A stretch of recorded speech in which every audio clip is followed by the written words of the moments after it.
Welcome back. Today we're going to look at when to use high shots and low shots in less obvious situations. Now obviously when you're short-sided, you've got something to go over, high is obvious.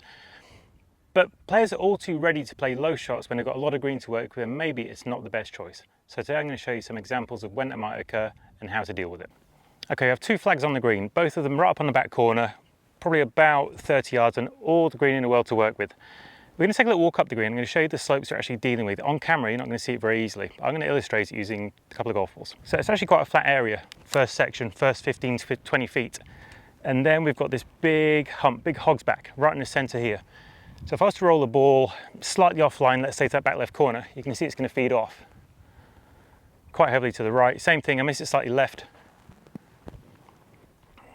feeds off to the left. So this is a great situation, a great example of a situation where if you were to play the ball low and your line was just a little bit off, you'd be punished. Your touch could be fantastic, you're still 15, 20 feet away.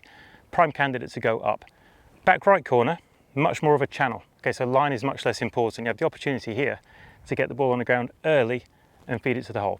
Let's walk back to the golf balls, hit a few and demonstrate exactly what I'm talking about. First off, I'm going to go with my 50 degree. I'm going to place that back right corner. So I'm going to land it on the front half of the green. I know it kind of channels in, so my line's not that important. This really releases me and enables me to go for touch and not worry about line too much at all. So I'm going to land it just on. 50 for me is quite a strong club. See if I can feed it back there.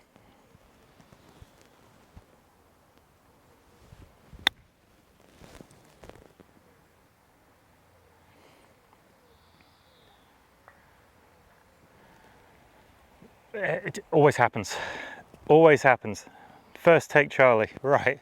Let's do that again. That was obviously luck. It can't be because it was the perfect shot or shot choice. So I've gone a little bit left that time. You see it's feeding this way. So exactly what I was saying, line is not that important here. If I stick with 50 and go to that other flag, you can see what's going to happen if it goes a little bit wrong. Like I made an error on that second ball and I think I would have been punished for that error with the 50. Let's take a look. Same landing distance.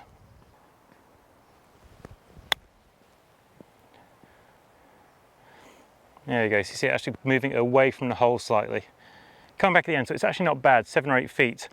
Let's go slightly right, see what happens. Try and hit this about 4 or 5 feet right, so a small push. Actually hit that too straight out, it started to go though. So about halfway through its journey, it took a little kick to the right and it sent it 7 or 8 feet right. Now the touch was perfect, but I'm limited as to how close I can get it. It has to be so good for line. Right, let's go to 60. I'm going to fly it up over the hump. Line is much less important. This is all about touch. And obviously the key thing here is to make sure I do fly the hump. Because if I hit the hump with this club, it's never going to get there. So up on top, straight at it.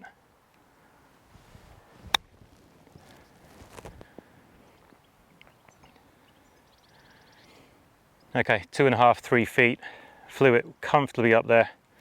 Let's go again.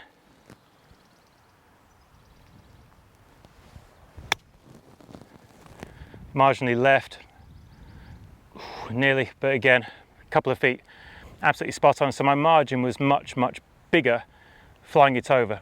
Obviously, if that's not in your armory to fly it that far comfortably, on the ground makes more sense, but bear in mind you will miss right or left quite easily.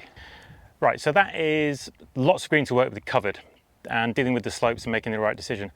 Short-sided, however, something slightly different. So I'll put a flag at the front here. I've got about maybe 10, 12 feet of green max to work with. It's 2 or 3 feet above me, which makes land angles flatter, ball rolls out more. Not a huge amount of space. Let's take a little wander, have a little look. And key things to look for here if you're playing a lower shot is really the quality of the fringe. Now you can see there's an area here that's like really burnt out. Bounce-wise, it's going to be very inconsistent, really hard to judge. You start to come up here, it's better but still similar. Obviously the green is the green, so it's very predictable up here, but you'll need a high trajectory to make it work. So let's walk back to the bag and we're going to go with the 50 first of all. Going to bounce it on the slope here, try and feed it up. Then we'll go with the 60, slightly higher tariff, but is it more predictable? Let's find out. 50 degree first, we're going to go straight at it, hopefully about halfway up the hill, and it's a little bit in the lap of the gods as the bounce I get, but playing a 50, spin rate's not going to be an issue. That's not going to make it digging at all, it's really the ground.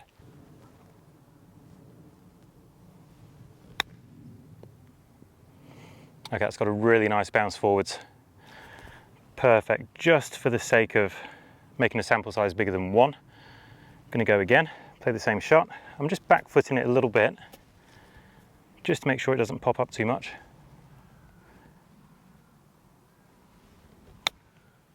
Right, so that wasn't it as well, but it still worked its way up. It's not great, it's probably 7 or 8 feet short. Okay, let's switch to 60. I'm gonna fly this on, I'm gonna add a little bit of flight to it. Just gonna do a bit of face angle at address. Technically, I'm gonna try and make the same move as normal, or current normal. Gotta try and fly it at that first golf ball that's sat there from the 50. Just underhit a little bit. Not bad. I can definitely fly that further.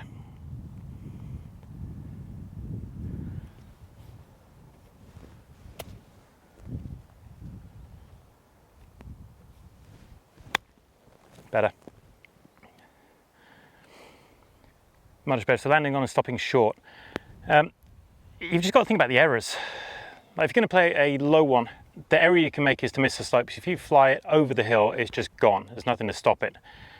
You can be a little bit short, and it's usually going to feed up the hill to some degree. Yeah, you'll be short of the hole, but you won't be 25, 30 feet long. Polar opposite for the 60. The error you can't make is to come up short and land it in the upslope. It has to cover it. But having the confidence to do that and knowing it's going to grab really comes down to your quality of ball striking. Now, if you need help with that quality of ball striking, do be sure to check out some other videos. So that's a little bit of insight into maybe strategic decisions on when to hit it high, to hit it low, how to make that choice, and to try and make sure you play to your strengths and obviously avoid the weaknesses.